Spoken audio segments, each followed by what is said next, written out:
Hi to all. നമ്മുടെ business സ്റ്റഡീസിൻ്റെ second ഇയറിലെ ക്ലാസ്സിലേക്ക് വീണ്ടും ഒരിക്കൽ കൂടി എല്ലാവർക്കും സ്വാഗതം. പ്ലാനിങ്ങിൻ്റെ പഠനത്തിന് ശേഷം നമ്മൾ ഓർഗനൈസിങ്ങിലേക്ക് കടക്കുകയാണ്. The planning is the primary function of management. രണ്ടാമത്തെ ഫങ്ഷനാണ് ഓർഗനൈസിങ് എന്നുള്ളത്. പ്ലാനിങ്ങിൽ നമ്മൾ പഠിച്ചു what is to be done in future, how it is to be done, when it is to be done, and by who it is to be done. ഇവിടെ നമ്മൾ പഠിക്കുന്നത് organising, ആ വാക്കിൽ തന്നെ സംഘാടനം എന്നാണ്. സംഘടിപ്പിക്കുക, എല്ലാത്തിനെയും സംഘടിപ്പിച്ച് കൊണ്ടുവരിക. സാധാരണ ഒരു സ്ഥാപനത്തിനെ സംബന്ധിച്ചിടത്തോളം ലേബർ ഫോഴ്സ്, അതായത് മെൻ ഉണ്ടാവണം, മെറ്റീരിയൽസ് വേണം, മെഷീൻസ് ഉണ്ടാവും. പ്രൊഡക്ഷനെ സംബന്ധിച്ചിടത്തോളം മെത്തേഡുകളുണ്ട്, അതുപോലെ പണം ആവശ്യമുണ്ട്, മാർക്കറ്റിംഗ് സ്ട്രാറ്റജീസ്, ഇതെല്ലാം വേണം. ഇങ്ങനെയുള്ള എല്ലാത്തിനെയും കൂടെ ഒരുമിച്ച് സംഘടിപ്പിച്ച് കൊണ്ടുവരിക എന്നുള്ളതാണ് ഓർഗനൈസിങ് എന്ന ഭാഗം കൊണ്ട് നമുക്ക് മനസ്സിലാക്കാവുന്നത്. നമുക്കറിയാം, നമ്മളൊരു ടൂർ ഓർഗനൈസ് ചെയ്യുക എന്ന് പറഞ്ഞാൽ തന്നെ അവിടെ തന്നെ തുടങ്ങാം. ഇന്നത്തെ കാലത്ത് ടൂറ് ഇപ്പോഴത്തെ സാഹചര്യത്തിൽ സാധ്യമല്ല എങ്കിൽ പോലും സാധാരണ സംഭവിക്കുന്നത്, നമ്മൾ ഓർഗനൈസ് ചെയ്യേണ്ടത് എങ്ങനെയാണ്? അതിനുവേണ്ടി ആൾക്കാരെ ഓരോരുത്തരെയും നിശ്ചയിക്കുന്നു. ഇപ്പോൾ കുട്ടികളെ കൊണ്ട് തന്നെയാണ് ചെയ്യിപ്പിക്കുന്നതെങ്കിൽ കുട്ടികളെ ഓരോന്നിനെ ഓരോ കാര്യങ്ങൾ ഏൽപ്പിക്കുന്നു. ഇപ്പോൾ പണം കളക്ട് ചെയ്യാൻ ഒരാളെ, കുട്ടികളുടെ ലിസ്റ്റ് അത് എത്ര പേര് വരുന്നു എന്നറിയാനായിട്ട്, ബസ് ബുക്ക് ചെയ്യുവാനായിട്ട്, അതുപോലെ സ്ഥലങ്ങൾ കണ്ടുപിടിക്കാനും സ്ഥലങ്ങളിപ്പം റൂമോ മറ്റു കാര്യങ്ങളോ ബുക്ക് ചെയ്യുവാനായിട്ട് ഒരാളെ ഏൽപ്പിക്കുന്നു. പിന്നെ ഇതിൻ്റെ ചാർട്ട് റെഡിയാക്കുന്നു, ഡേറ്റ് ഫിക്സ് ചെയ്യുന്നു, കാര്യങ്ങൾ പോകുന്നു. അപ്പോൾ അവിടെ ഒരു ഓർഗനൈസിങ് ഉണ്ട്. എന്താ വേണം? വണ്ടി വേണം, പണം വേണം, സ്ഥലം എവിടെയാണ് പോകേണ്ടത് വേണം, കുട്ടികൾ വേണം പങ്കെടുക്കുവാനായിട്ടുള്ളത്. അതിന് ഓരോരുത്തരെ ഏൽപ്പിക്കുന്നു. ഓരോരുത്തരെ ഏൽപ്പിച്ചു കഴിഞ്ഞാൽ അത് ഒരു അതോറിറ്റി കൊടുക്കുന്നു. അവർക്ക് അതിൻ്റെ റെസ്പോൺസിബിലിറ്റി, അതോറിറ്റി ആൻഡ് റെസ്പോൺസിബിലിറ്റി നമ്മൾ പഠിച്ചതാണ് മാനേജ്മെൻറ്റിൻ്റെ രണ്ടാമത്തെ പ്രിൻസിപ്പിൾ, അതോറിറ്റി ആൻഡ് റെസ്പോൺസിബിലിറ്റി. അപ്പോൾ ഇത് തമ്മിൽ ഒരുമിച്ച് പോകാം. അപ്പോൾ ഒരു റിലേഷൻഷിപ്പ് മെയിൻറ്റെയിൻ ചെയ്യണം. ഓരോ സ്ഥാപനത്തിലും അങ്ങനെയാണ്. അധികാരം ഓരോരുത്തർക്ക് കൊടുക്കുന്നു, ജോബ് പൊസിഷൻ അസൈൻ ചെയ്ത് കൊടുക്കുന്നു, അവർക്ക് ഉത്തരവാദിത്തങ്ങൾ അവർക്ക് ഉത്തരവാദിത്തമുണ്ട് അത് ചെയ്യുക എന്നുള്ളത്. അപ്പോൾ ഇതെല്ലാം കൂടെ ഒരുമിച്ച് കൊണ്ടുവന്നൊരു establishing a relationship or bringing together various activities, അതാണ് ഓർഗനൈസിങ് എന്ന് പറയുന്നത്. അപ്പോൾ ഈ ക്ലാസ്സിൽ നമ്മൾ ഓർഗനൈസിങ്ങിൻ്റെ സ്റ്റെപ്സും അതുപോലെ അതിൻ്റെ ഇമ്പോർട്ടൻസുമാണ് ഡിസ്കസ് ചെയ്യുന്നത്. അപ്പോൾ എല്ലാവരും പ്ലാനിങ് അതെന്താണെന്ന് മനസ്സിലാക്കി അതിനോടനുബന്ധിച്ചുള്ളതാണ് ഓർഗനൈസിങ്. മുൻകൂട്ടി പ്ലാൻ ചെയ്തതനുസരിച്ച് കാര്യങ്ങൾ ഓർഗനൈസ് ചെയ്യണം. അപ്പോൾ അതുമായി ബന്ധപ്പെട്ട് വരുന്ന ഡീറ്റെയിൽസിലേക്ക് നമുക്ക് ഇനിയും. സോ ലെറ്റ് us സ്റ്റാർട്ട് നമ്മുടെ പുതിയ ടോപ്പിക് ഓർഗനൈസിങ്. മാനേജ്മെൻറ്റിൻ്റെ രണ്ടാമത്തെ ഫങ്ഷനാണ് ഓർഗനൈസിങ്. ഇന്ന് നമ്മളതാണ് ഡിസ്കസ് ചെയ്യുന്നത്. അപ്പോൾ ഇവിടെ ഓർഗനൈസിങ്ങിനെ സംബന്ധിച്ചിടത്തോളം ആ വാക്കിൽ തന്നെ സംഘടിപ്പിക്കുക, സംഘാടനം എന്നാണ് അത് പറയുന്നത്. വിവിധങ്ങളായ റിസോഴ്സസ്, അത് ഫിസിക്കൽ റിസോഴ്സസ് ഉണ്ട്, ഹ്യൂമൻ റിസോഴ്സസ് ഉണ്ട്, ഇതിനെല്ലാം കൂടെ ഒരുമിച്ച് കൊണ്ടുവന്ന് ഓർഗനൈസേഷൻ്റെ ലക്ഷ്യങ്ങൾ സാധിക്കുക എന്നുള്ളതാണ് ഓർഗനൈസിങ് എന്ന് പറയുന്നത്. Organising A tour, organising A seminar, organising A marriage function എന്നൊക്കെ പറയുന്നത് ഇതുപോലുള്ള വിവിധങ്ങളായ ആൾക്കാർ വഴി വിവിധങ്ങളായ മെറ്റീരിയൽസ് ഒരുമിച്ച് കൊണ്ടുവന്ന് ഒരു പ്രത്യേകമായ ലക്ഷ്യം പൂർത്തീകരിക്കുക എന്നുള്ളതാണ്. ഇവിടെ ബന്ധങ്ങൾ സ്ഥാപിക്കുക, അതോറിറ്റി റെസ്പോൺസിബിലിറ്റി റിലേഷൻഷിപ്പ് മെയിൻറ്റെയിൻ ചെയ്യുക, ഇതാണ് ഈ ചാപ്റ്ററിൽ നമുക്ക് പഠിക്കാനുള്ളത്. അതിലൊന്നാമത്തെ സെക്ഷൻ നമ്മൾ ഇന്ന് പഠിക്കുന്നത് the steps in the process of organising, it's meaning. So organising meaning എന്താണ്? ഓർഗനൈസിങ് എന്ന് പറഞ്ഞാൽ organising is A process which coordinates human efforts, assembles resources and integrates them all into a whole to achieve the specified objective. പ്രത്യേകമായ ലക്ഷ്യങ്ങൾ പൂർത്തീകരിക്കുവാൻ വേണ്ടി മനുഷ്യ പ്രയത്നങ്ങളും മറ്റു വിഭവങ്ങളും ഒരുമിച്ച് കൂട്ടി സംഘടിപ്പിക്കുന്നതിനെയാണ് ഓർഗനൈസിംഗ് എന്ന് പറയുന്നത്. So it's A process of coordinating. അവിടെ ഹ്യൂമൻ എഫേർട്സ് വേണം, മറ്റ് റിസോഴ്സസ് വേണം, അതിനെ ഒരുമിച്ച് കൊണ്ടുപോകണം. അതെന്തിനു വേണ്ടിയാണ്? ഓർഗനൈസിങ്ങിൻ്റെ ലക്ഷ്യത്തിന് വേണ്ടി. It's A process of bringing together various resources. സാധാരണ കേസിൽ ഒരു സ്ഥാപനത്തിന് വേണ്ടത് മെൻ വേണം, മെറ്റീരിയൽസ് വേണം, മെഷീൻസ് വേണം, അത് ഉപയോഗിക്കുന്ന വിവിധങ്ങളായ മെത്തേഡ്സ് വേണം. ഇതൊക്കെ മേടിക്കുവാനും ഉപയോഗിക്കുവാനും വേണ്ടിയുള്ള മണി വേണം. അതോടൊപ്പം ഇത് മാർക്കറ്റ് ചെയ്യപ്പെടണം, അതിനുവേണ്ടിയും സംവിധാനങ്ങൾ ഉണ്ടാവണം. അപ്പോൾ വിവിധങ്ങളായ സംഗതികൾ, men, material, machine, methods, money, marketing are required for organising. അപ്പം ഇന്ന് ഓർഗനൈസിങ്ങിൻ്റെ സ്റ്റെപ്സ് 4 സ്റ്റെപ്പുകളാണ് നമുക്ക് ഇവിടെ പഠിക്കുവാനുള്ളത്. എന്തിനും നമ്മൾ മനസ്സിലാക്കേണ്ടത്, ഏതു കാരണത്തിനും 1 by 1 ആയിട്ട് കാര്യങ്ങൾ പൂർത്തീകരിക്കണം. ഒരു നടപടിക്രമങ്ങളിലൂടെ അതിനെ കൊണ്ട് ചെന്നെത്തിക്കണം. സംഘാടനത്തിൽ അതിൻ്റെ മികവ് എന്ന് പറയുന്നത് കൃത്യമായ നടപടികളിലൂടെ ലക്ഷ്യത്തിലേക്ക് എത്തുന്നതാണ്.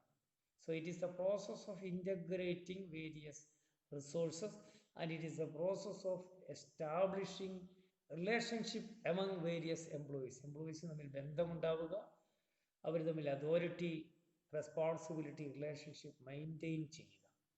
ഇതാണ് ഓർഗനൈസിങ് എന്ന് പറയുന്നത്. നമുക്ക് സ്റ്റെപ്സിലേക്ക് കടക്കാം. The first one, the steps in the process of ഓർഗനൈസിങ്ങിൽ ഒന്നാമത്തേത്, that is identification and division of work. The work is divided into manageable activities so that duplication can be avoided.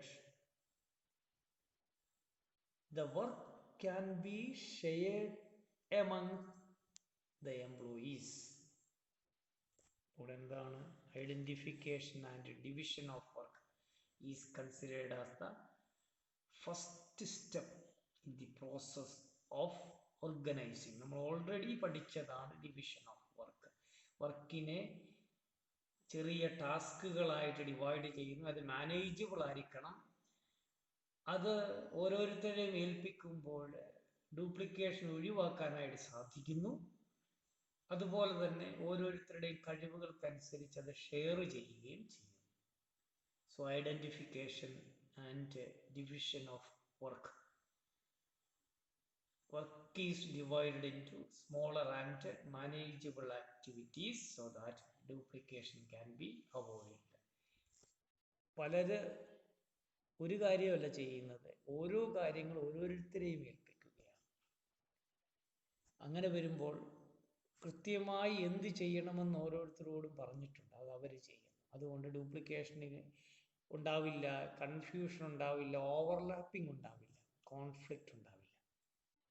അതാണ് ഒന്നാമത്തെ സ്റ്റെപ്പ്. രണ്ടാമത്തെ സ്റ്റെപ്പിലേക്ക് കടക്കാം. രണ്ടാമത് ഇതിനെയെല്ലാം ഒരുപോലെ ഒരു ഗ്രൂപ്പിൽ കൊണ്ടുവരുന്നു. That is called departmentalisation. The activities which are similar in nature are grouped together. This grouping process is called departmentalization. This helps specialization.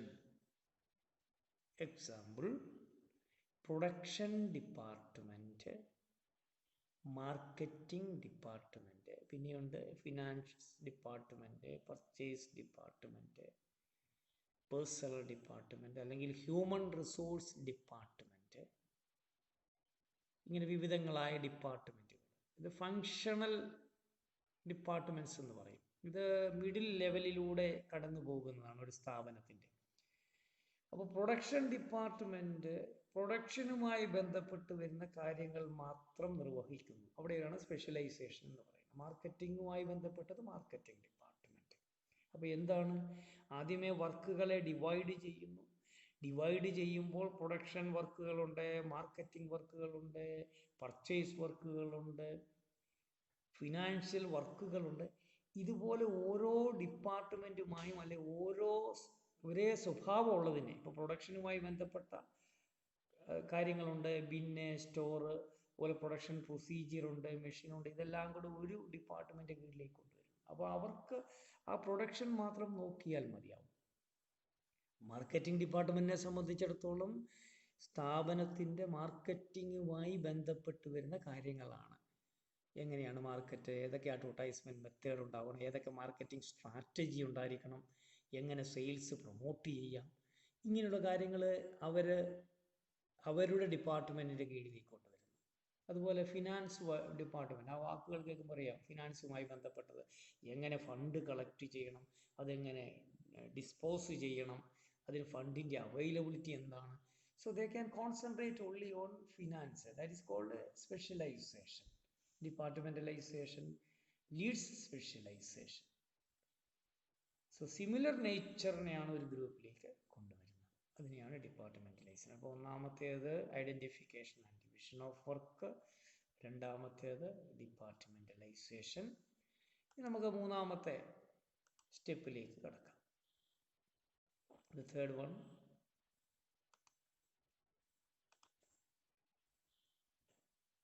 assignment of duties.